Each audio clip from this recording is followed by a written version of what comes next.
Here on the beautiful campus of Loyola Marymount University in Southern California, the sun is shining, it's 60 degrees, but most importantly, there's no snow on the ground. This intersection has heavy and fast traffic, but with the push of a button and flashing lights, students can safely cross. In an effort to combat fake news, Google just introduced a fact check filter that allows consumers to verify stories to see if they're true or false or not. So I found a headline on my Facebook feed: was Megyn Kelly fired from NBC? So what did we do? We put it into my Google search and it showed us it was false. All of these teams are highly competitive, especially Parasport Spokane, who is competing right now behind me. I'm even repping their swag because they're such an incredible organization, and I'm so excited to bring our parents into the world of broadcast journalism. And what better way to do that is to have them jump into the roles that we perform every single day.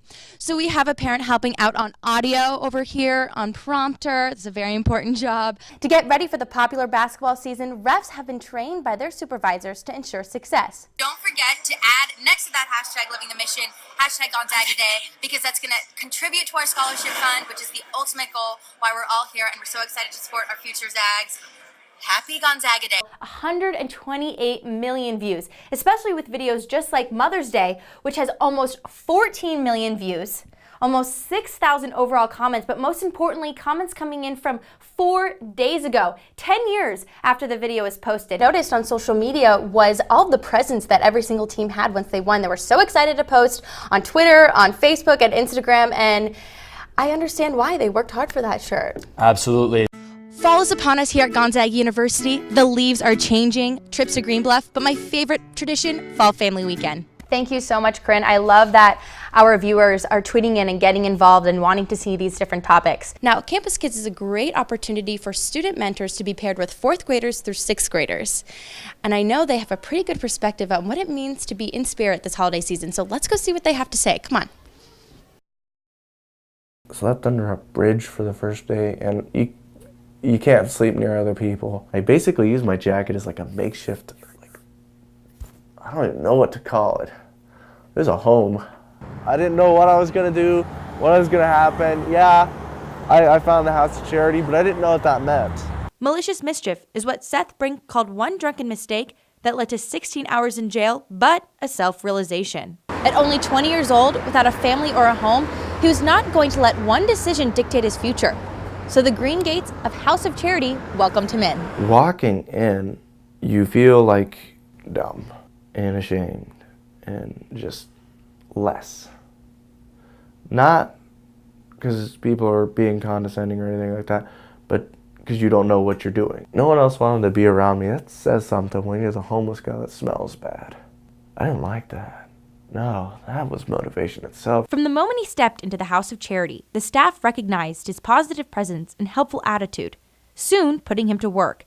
As a resident client who is in charge of everything from laundry to administrative tasks, he is equally determined to clean up his life as he is the grounds. This is a home. This is where I eat, where I sleep, where I work now. He still has much to be grateful for. With his friends and coworkers, he isn't homeless, but part of an inclusive community of support. It's an open environment. At least they attempt to make it one, and they do a pretty good job at doing it.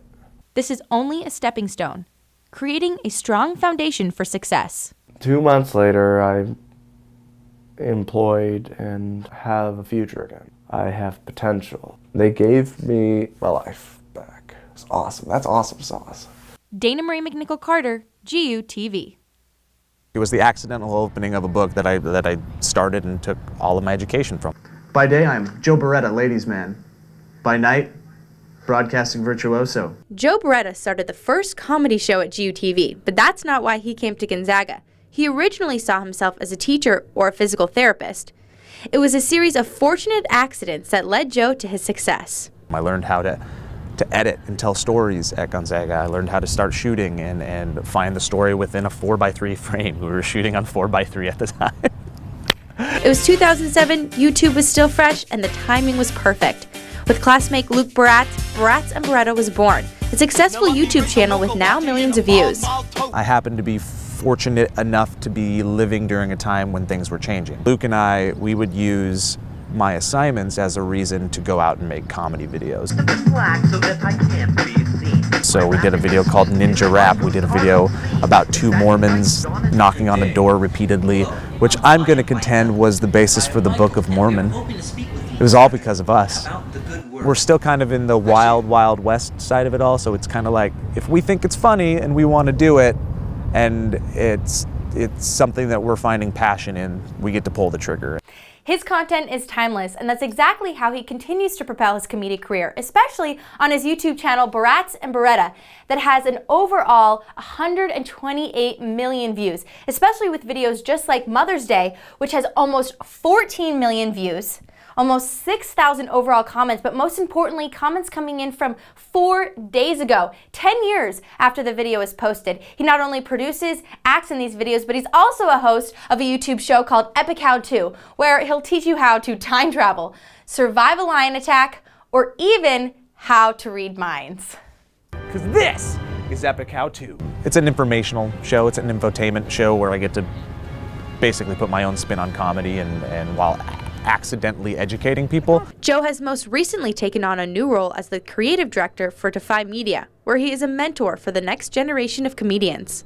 I help make these shows for Noah. I'm the guy that helps make all the bad decisions. It's fun giving advice and trying to provide tutelage to people that are trying to make it in comedy and entertainment. We're in this environment now with the internet and all of these outlets, traditional media being included, that you don't have to follow a path. You can get the type of product that you want to put out into the world done on your own, and it just takes a little bit of work and a little bit of luck, but you don't have to wait for somebody else to tell you that your ideas and your passion is good enough. My life is a lot of beautiful accidents that kind of just put me in a place, and I suppose I'm waiting for the next thing to just kind of push me. As the semester comes to an end, the bond that was built on the field and along the sidelines continues. Especially through things like the Bulldog Bowl, where you're out there practicing from 11 to 1 a.m. I think that